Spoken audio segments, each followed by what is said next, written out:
Halo anak-anak, selamat bertemu lagi dengan saya dalam pembelajaran matematika wajib ya. Nah, pada kesempatan yang lalu telah saya sampaikan mungkin itu materinya dalam bentuk tulisan aja ya. Nah, sekarang eh, akan saya sampaikan dengan presentasi audio visual ya, tapi moga-moga kalian dalam keadaan sehat selalu dan tetap bersemangat untuk mempelajari walaupun kita masih jarak jauh tapi masih bisa dimengerti. Baik, kita akan masuki bab yang ketiga karena yang kemarin ke bab kedua, sekarang kita masuk bab ketiga tentang kaidah pencacahan. Nah, mohon dipersiapkan alat tulisnya sehingga apapun yang sudah disampaikan di sini apabila ada yang tidak dimengerti bisa langsung menghubungi ke WA Bapak ya. Terima kasih, selamat mengikuti.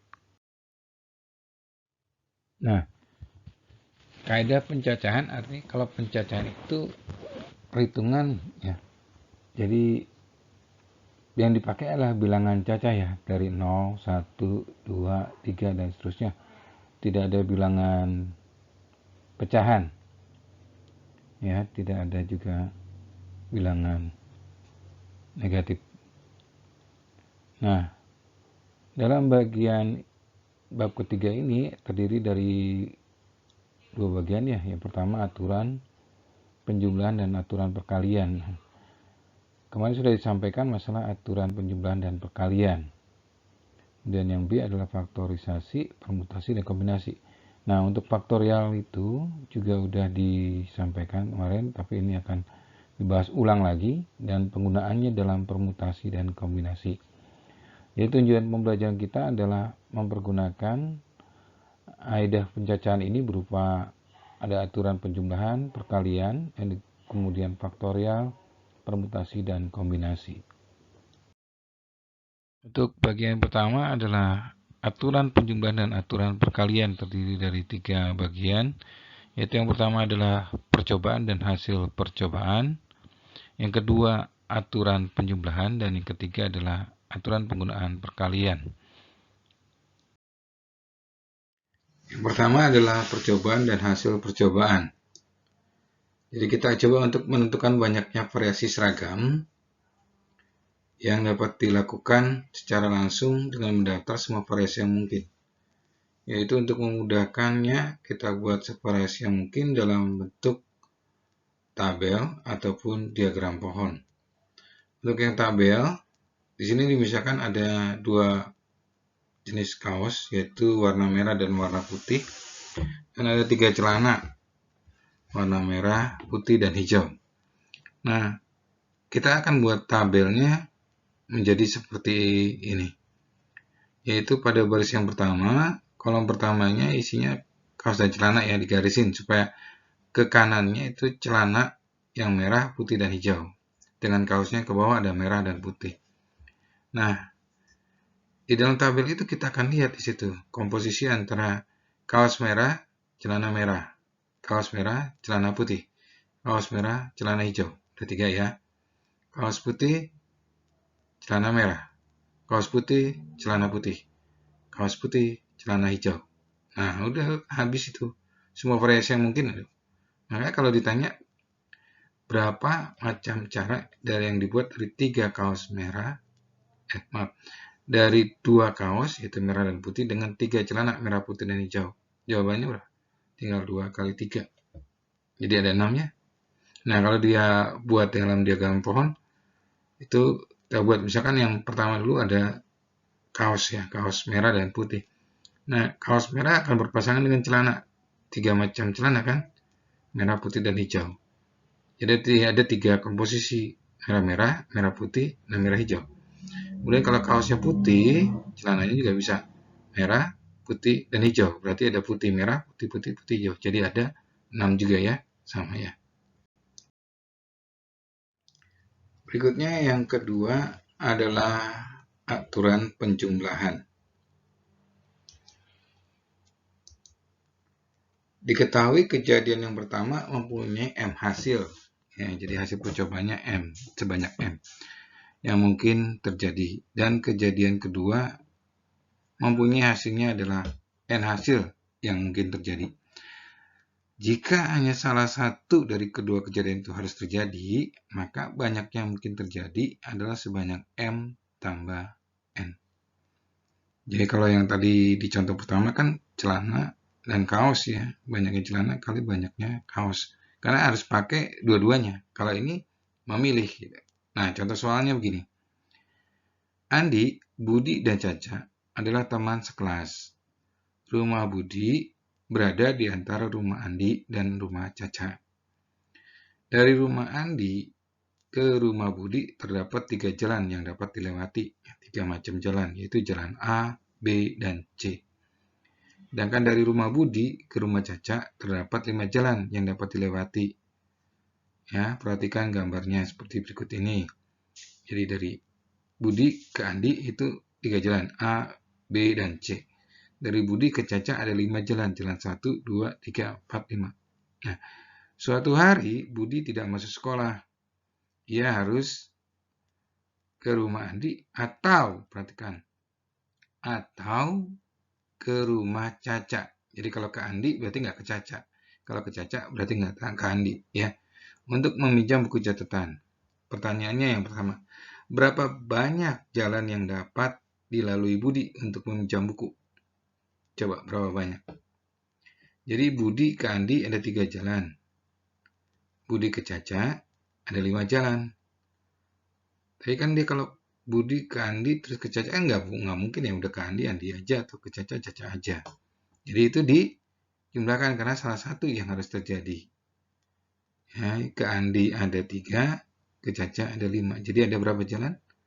Ada 3 tambah 5. Ya, dijumlahkan. Jadi 8 cara.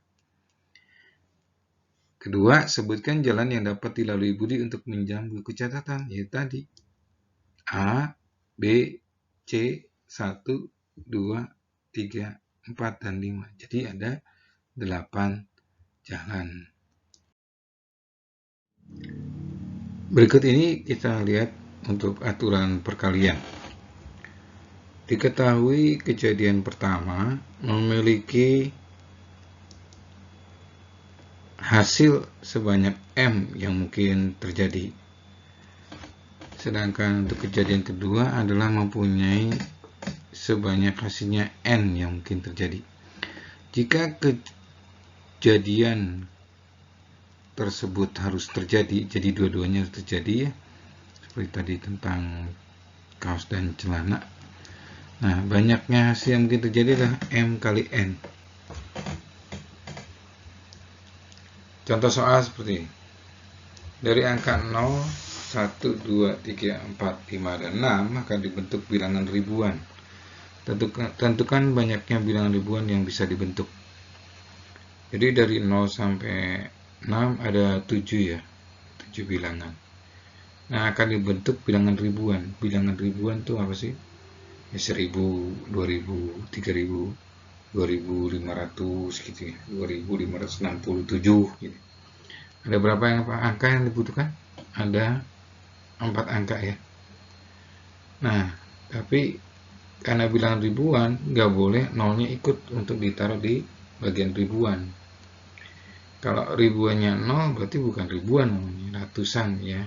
Sekarang 0100 yaitu berarti 100 gitu. 0 depannya nggak dihitung, makanya 0 tidak boleh dipakai di angka ribuan untuk menentukan banyaknya bilangan ribuan.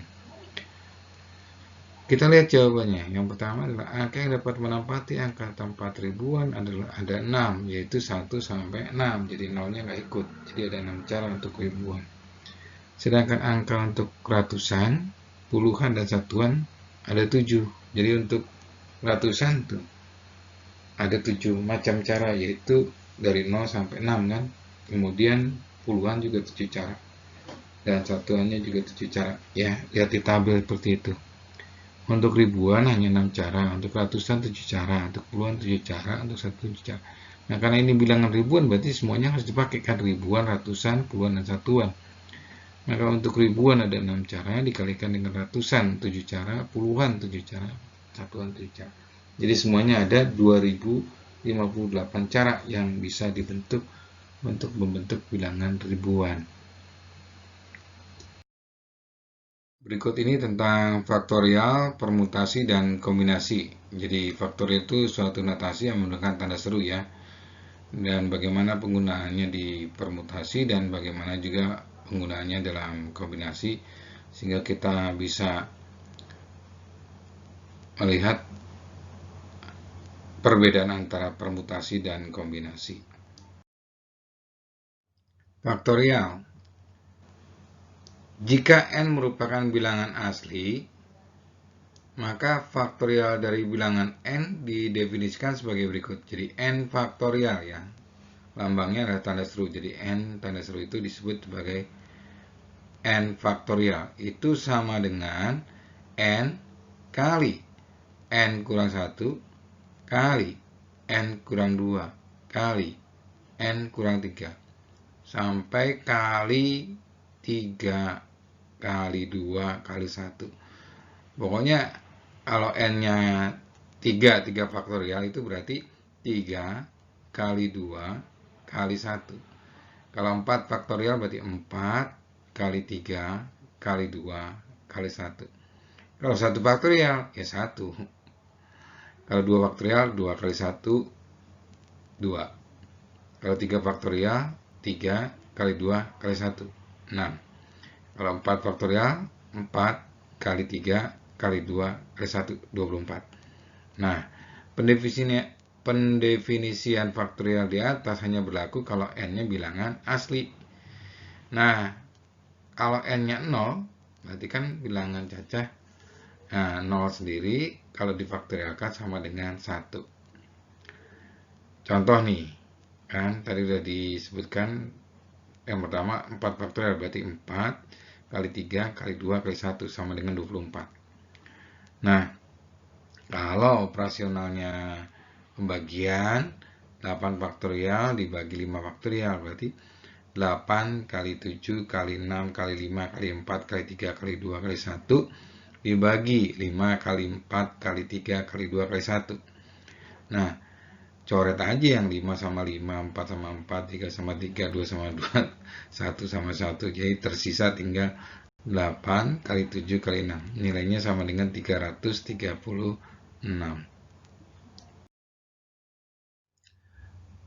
Permutasi. Permutasi R dari n unsur yang berbeda. Jadi di sini nilai R maksimal sama dengan n. Jadi boleh kurang tapi tidak boleh lebih. Adalah banyak susunan yang berbeda dari n unsur yang diambil dari n unsur yang berbeda dengan memperhatikan urutannya. Jadi permutasi itu memperhatikan urutannya. Nah, namanya permutasi R unsur dari n unsur, ya, sekali lagi R-nya tidak boleh lebih dari n.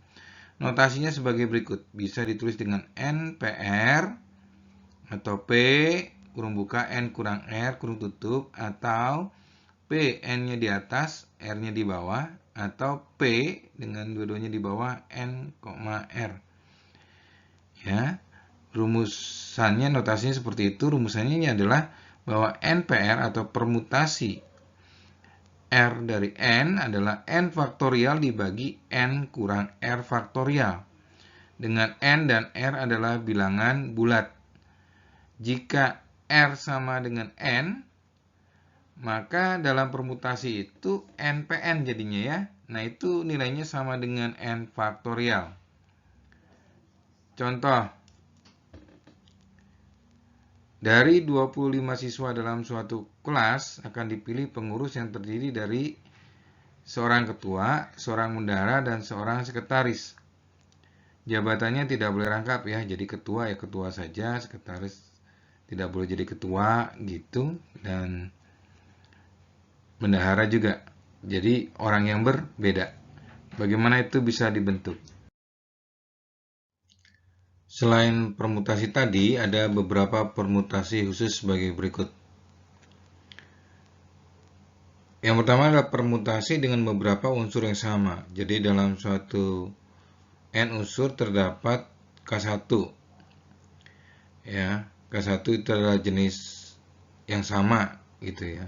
Dan K2 juga jenis yang sama. Jadi K3 juga jenis yang sama, dan beberapa jenis itu jadi ada jenis yang sama itu ada K1 tambah K2 tambah K3 dan seterusnya sampai ke R ya kayaknya.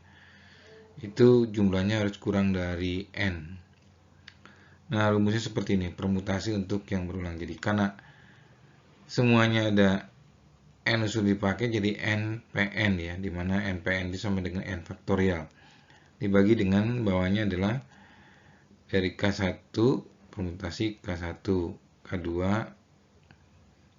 PK2 dan terusnya sampai KR, PKR. Nah, nilainya kan karena NPN itu sama N faktorial, berarti K1 PK1 sama dengan K1 faktorial ya. Nah, juga dengan kalikan dengan K2 faktorial terus sampai ke KR. Nah, itu dibaginya seperti itu. Jadi ya berapa banyak yang sama gitu. Nah, di mana N dan R-nya itu bilangan asli. Contoh soalnya itu adalah suruh menghitung berapa banyak susunan yang bisa dibentuk dari kata sosialisasi.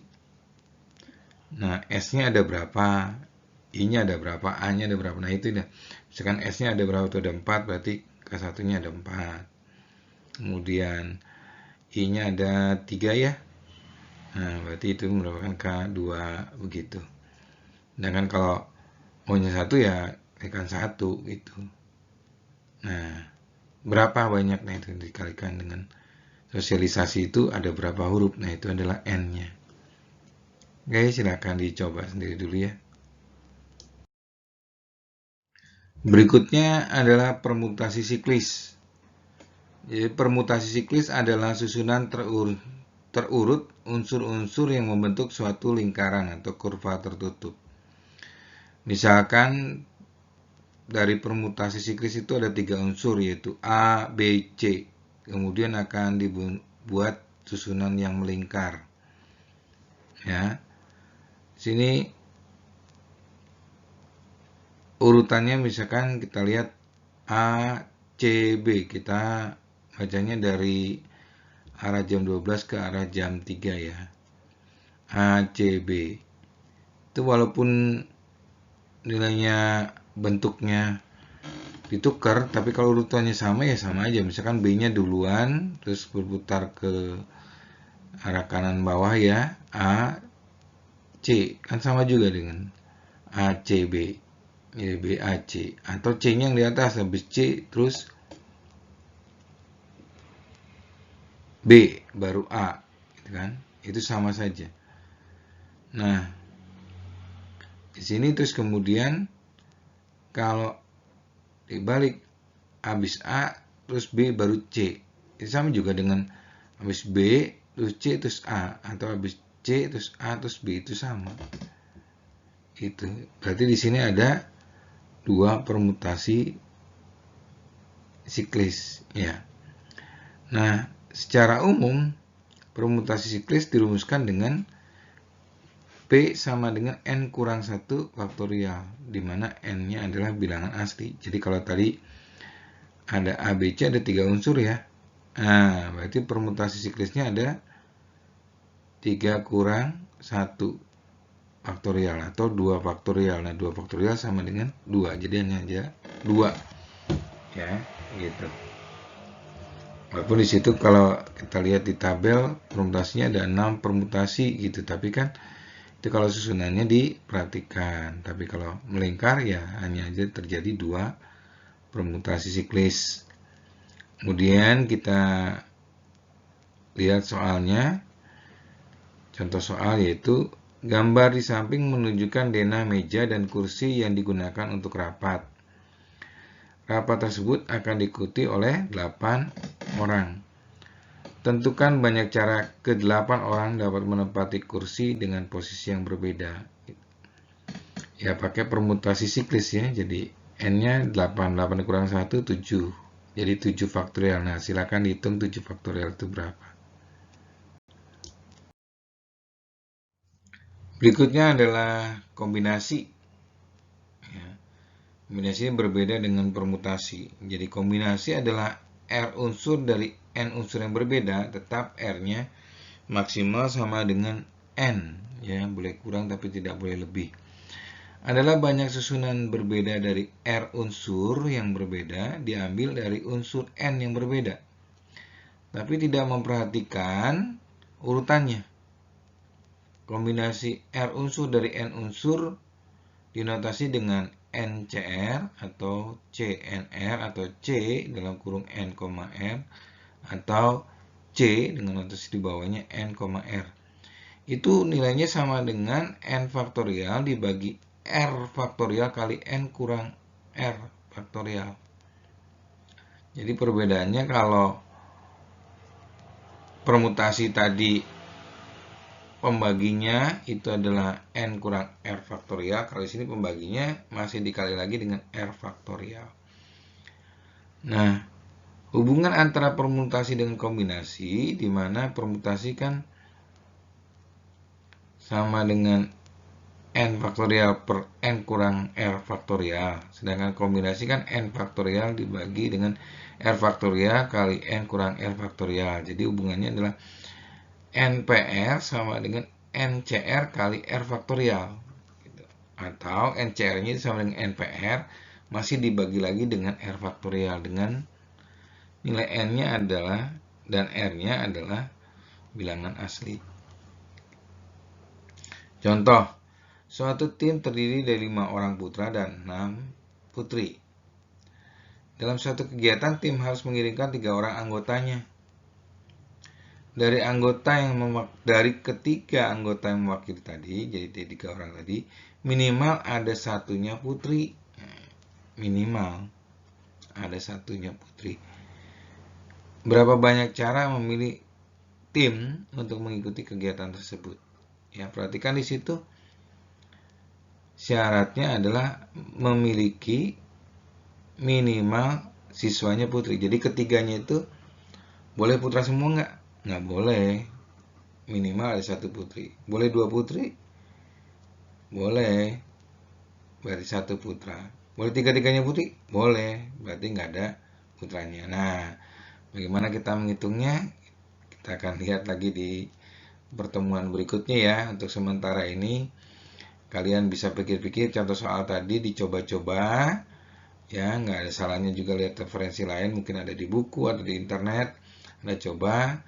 Nah, untuk minggu depan akan latihan soal dan minggu depannya lagi kemungkinan besar kita akan PH untuk kaidah pencacahan ini. Oke, terima kasih dari saya. Sampai jumpa lagi di minggu depan. Tuhan memberkati.